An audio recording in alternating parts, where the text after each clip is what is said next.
Greetings, comrades. My name is Gigantals, and today I'm going to be telling you about the website I told you before, the characteristics of the Eastern Lightning cult at its different stages or phases, and our countermeasures. And this is from an organization known as China for Jesus, which seems to be, I guess, one of the leading authorities in terms of understanding what's going on with the Eastern Lightning cult situation in China.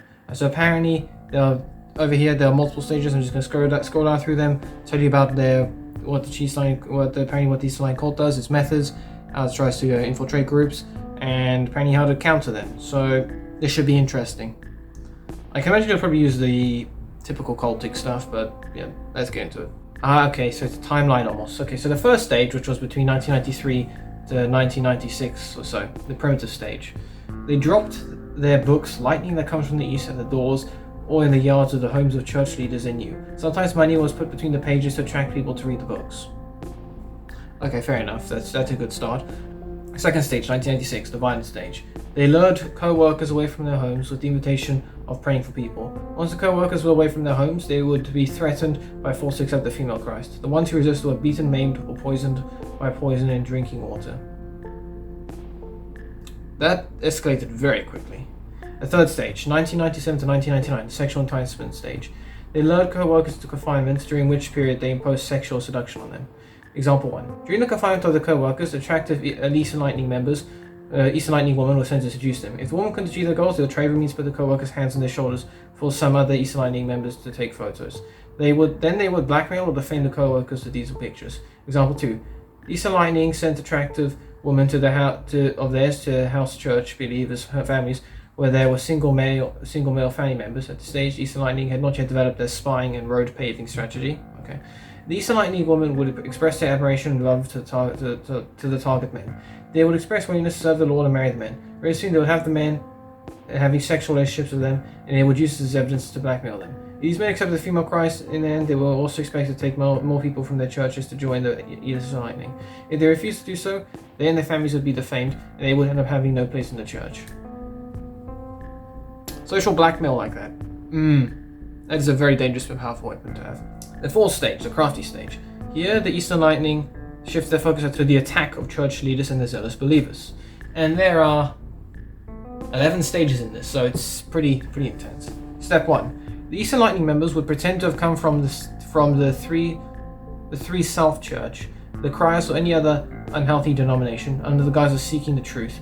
They would hide like a lamb and target the church for 9 to 12 months, learning to sing the songs and say the prayers. At the same time, they would spread some reports like, "In my home church, there's still many believers who don't know the truth." Step 2. They would try to determine the relationships between believers in the church, such as where tension or conflict exists, how the church treasury is managed, what the church leader's source of income is, and so on, and find out who are zealous and who truly love God. The Eastern Lightning only focuses on the zealous believers of the church. In the work manual, they teach their spies to spot those who don't fall asleep in church meetings, take notes while listening to the preaching, learn new songs quickly, are willing to arrange chairs in the church. And also those house churches co-workers who have a passion for the doctrine of justification by faith. They also teach how to attack house church co-workers. I can imagine you'll target the zealous ones. There's this, I guess almost in a sense, spiritually dead ones are probably not going to be worth spending resources on them. But it'd be quite a problem, because if I was in China, if I was in a Chinese church like this, I would be one of their targets. It's a bit strange though, because in the last video I was telling you about the testimonies, and you can find the links and stuff in the description below. Apparently there's a book that these cult members have, and it tells them what not to target, and it says don't target the Catholic churches, the Lutheran churches, the Orthodox churches, the big churches like that. Don't target them. I'm actually a little bit curious as to why they're targeting, trying to seduce or try and lure people in online. But then again, given the lack of care by most moderators and administrators I know in those Catholic groups, not all, don't worry, some of you are good, I can imagine it's quite easy to sneak in Eastern Lightning cult members into those groups. I personally, every time I see one of those Eastern Lightning cult member posts, I immediately tag the admins and moderators in the group saying, please keep an eye for this person. I mean, there was a massive surge in notifications I received on Facebook concerning in one of my groups concerning people removing posts and stuff that I'd reported. They were like, at one point by the end of the day, there was 60 posts removed, and I was like, good job, group, good job, admins, moderators, for getting rid of those cult members. But when it comes to, especially like I said, Okay, the big churches, there's a lot more organization within them. The little churches, especially the house churches in China, there's not as much management. It's a lot smaller. It's a lot more easier to manipulate and infiltrate, unfortunately. Step 3. They will offer an invitation after about 9 to 12 months, planned by saying, in my home church, the many believers don't know the truth. They are callings from Macedonia. They will name those they want to invite, those who know they are zealous and passionate co-workers. Step 4. Once they got the co-workers out of town, they will do their best to separate them so they could not work together. Okay, that's what I said in my last video about their testimony. Step 5. Now the co-worker is alone. If he is a brother, they will give him sexual stimulants and mind-altering drugs. Once the brother goes to knock on the house of the female Eastern Lightning believer's room at night time, that will become the proof the Eastern Lightning can hold against him. Because he is already drugged, the Eastern Lightning will say he is demon-possessed, and the demon of immorality has been passed in from his church leader. In this way, they stir up the brother's hatred towards his church leader. Step 6. When the co-worker is preaching or ministering, some Eastern Lightning member will pretend to be demon-possessed. The co-worker will try to cast out demon in Jesus' name and not work, because it's a performance. Of course, the demon will not leave. In some occasions, the Eastern Lightning member will ask the co-worker to give his money so that they can send the possessed to the person's hospital. In this way, they're able to get all the money out of the co-worker's pockets and even know of escape. On some other occasion, the Eastern Lightning member will walk into the scene, the possessed person will immediately have convulsion inside the member, and the demon will flee and say, this is the true light. In this way, they completely confuse the co-worker and lead him to doubt the Lord he had trusted. Yeah, that's why when it comes to demonic possessed, there's a whole lengthy process when it comes to determining that. What are the 3 conditions? Fear of holy items, able to speak a foreign language without really knowing it before, and incredible knowledge, so like knowledge of a faraway place. Now, there is a very lengthy process. I think I covered it before in my demonology video, but it's a very lengthy process when it does come to studying potential demonically possessed people, because you must. It does more harm to the faith when if there was ever a case in which someone couldn't get rid of a demon out of a demonically possessed person, that case going around would not do as much damage as if people were faking demonic possessions in situations like this. That's why there is a lengthy process. You need to get the approval of a whole bunch of different people, and you need that exorcism approved by the bishop of the diocese, because you really can't get stuff like this wrong. Okay? I mean,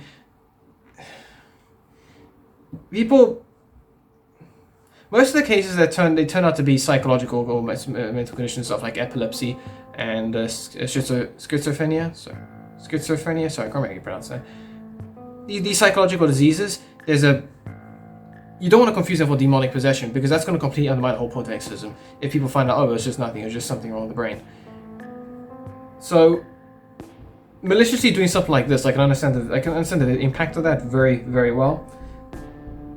Not saying I've ever been involved in one myself, it's very sneaky how they do it. And if I was a member of a cult, I wanted to lure people into my cult, that's exactly how I would do it. I'd pay people to pretend to be demonically possessed, and then when I enter the room, they'll scream that he is a true prophet or whatever, and then they'll leave. So that it's smart what they're doing.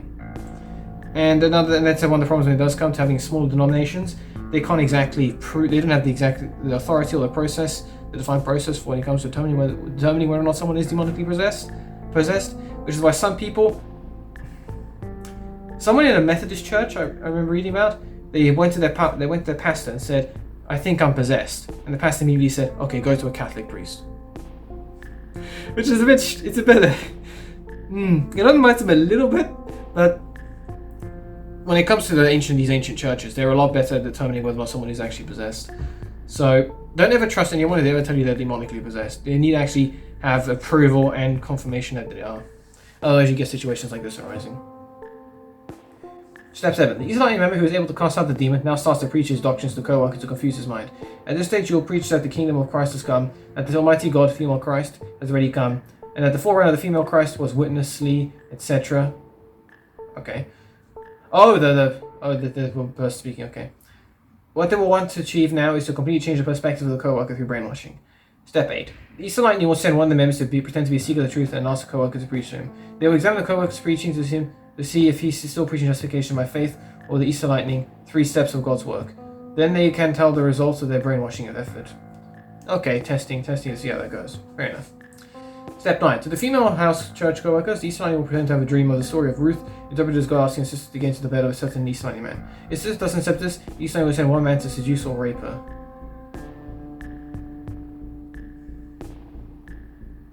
Then they would threaten her to fame and tell her fame of a scandal, so that she will give up completely and remain in the cult to serve them. Okay, story of Ruth in this. I remember this part in the Bible. Basically, Naomi, okay, so her mother-in-law, tells Ruth that Naomi wants Ruth to marry Boaz, and so she says.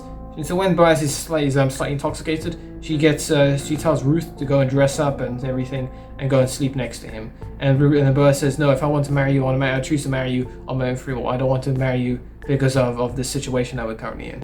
And so she leaves, and then she ends up proposing, and he says yes, and they have a happy life like that. So I understand that Boaz is a very honest man. He didn't want to marry her after having been seduced by her. He wanted to be an actual honest marriage. So interpreting it like this is very, very dark. This is very malicious. Very malicious. Step 10. Those co-workers who have already accepted East Lightning teaching are assigned to take East Lightning spies with them back to the home church. Before they leave, they must swear that if they betray East Lightning, they will die a tragic death. In this way, people are filled with fear and will never dare to betray the East Lightning. This is definitely a cult. Definitely a cult. Step 11. These co-workers who now have changed ground are assigned by East Lightning to go back to their home churches and to invite other leaders so as to recruit them through the whole process described above. Because these co-workers used to be a passionate servants of the Lord, many house church leaders and major co-workers will have accepted the invitations without any doubt and ended up in snares. This has hurt the many house churches deeply. The consequence is that the trust shared by many house church co-workers has been greatly undermined. Unfortunately, that is really one of the bad things that's gone on, because then you're no longer able to trust people. When trust is gone, it's pretty much impossible to get back. Forgiveness, yes, but trust, no. Sad. And the fifth stage, 2001. The East Lightning has already started their preparation for this. The details of the stage are not clear yet, but it will certainly be more deceptive. And that's something I'm slightly concerned about now. I don't know how they're going to do this. I mean, when was this page published? I can imagine it'll be sometime about 2001. I don't know when it was published, but given it's been 20 years since apparently they started their fifth stage, I am quite concerned how this is going. Now, how to prevent the Eastern Lightning. Inform the church of the tactics of the Eastern Lightning and keep everybody on guard, knowing these things are not far away but close by us. Pray fervently that the Lord will destroy Satan's power. Thank you. Pray that God will cause Eastern Lightning to fight with each other from within. Co-workers who are often travel should take special care not to accept invitations for ministry carelessly. Discern carefully when working with other co-workers who you have not recently had fellowship with. When ministering away from home, contact your family, often keep them informed of your status. Become informed of the secret practices of the Eastern Lightning, for example, how they do their spying or road paving, what are the different ways they adopt to witness to and entice different countryside house church movements, etc. And that's pretty much it in terms of their tactics and phases that they use. Very, very concerning though, absolutely concerning. This is Satan in disguise right here. This is something we all need to be aware of, because this is like freakily organized. Like, this is definitely an organized cult. Yeah, the Church for Jesus, it definitely deals with a lot of cults that are going on in China. I've been looked at the site briefly. There's a bunch. There's small things really. There's small things usually they talk about, but it's mostly millennial movement and the Eastern Lightning cult. It puts into perspective just how stupid our arguments and stuff with each other here are, in which compared to the literal persecution that they're suffering over here, the drugs and cults and organized there have been assassination attempts by the Eastern Lightning cult. There have been, okay, all this sort of stuff that the poor Chinese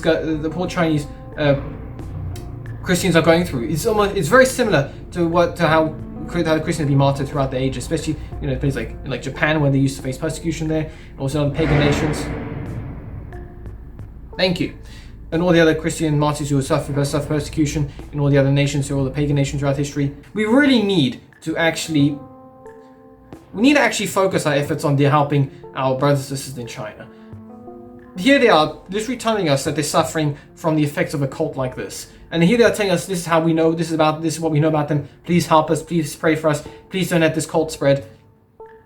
And almost no one on Facebook knows about this. I mean, me and my friends have been trying to spread word about these sliding cults all over Facebook, and with some success, with some changes being made, but we need to do more to actually deal with this. Because this is an organized cult. They are causing massive problems. They are seducing and drugging and brainwashing people there. And we need to sort this out. We really do. We need to isolate this cult and have it die out after isolating and bringing people across back to the faith, because this is definitely concerning. I personally can't do much, unfortunately. I'm not someone who can go out there and hunt down these sliding cult members in person. I'm not someone who's going to be able to go out there and be a preacher and preach against them in person, because I'm not as good as theology as they probably are good with their brainwashing techniques. All I could do is bring awareness to this and hopefully bring some people into this raid, some good people into this raid, because this is definitely concerning. This is something we need to be prepared for. On April the 16th, and this was back in 2002, on April the 16th, 34 top leaders from one of the largest house church movements in China were kidnapped by members of the Eastern cult. And the things we moan about, these people are facing literal kidnappings. I think we members of the church really need to prioritize certain things, such as helping our persecuted brothers and sisters in some places, because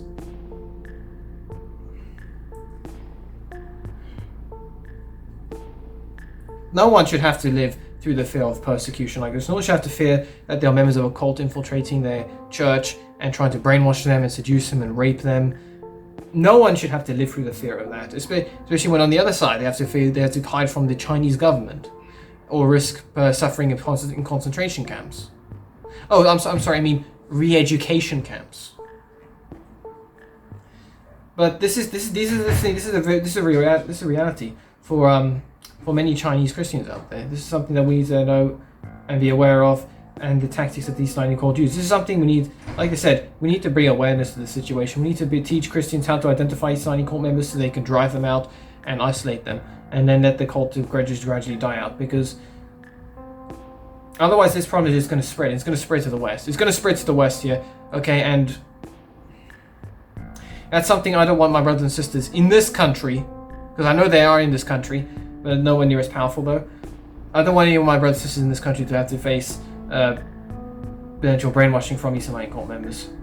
As I said, this is something we need to deal with, guys. We really need to choke this cult before it starts growing into growing in power in all the other nations, including the ones that you're probably living in. Because I can guarantee you that in the big nations where the people are watching this video, they are in your nation. Okay, they have gospel hotlines there. There are cult members in your nation.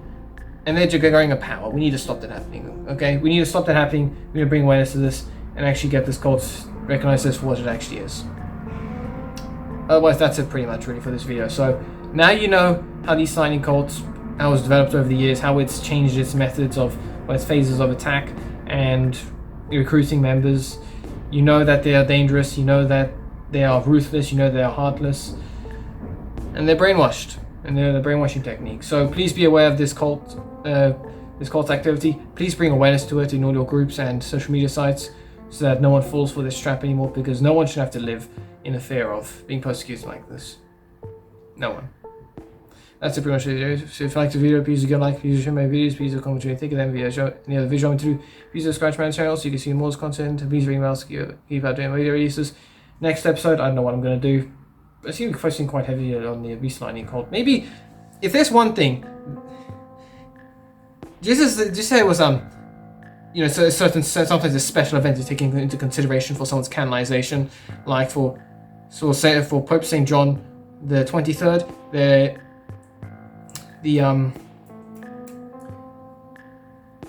continuing with the the Second Vatican Council that helped contribute towards canonization. I'm gonna work on the East Sliding cult so hard. That's gonna be my big thing. That's gonna be my big thing to help nominate me for canonization. Okay, just please.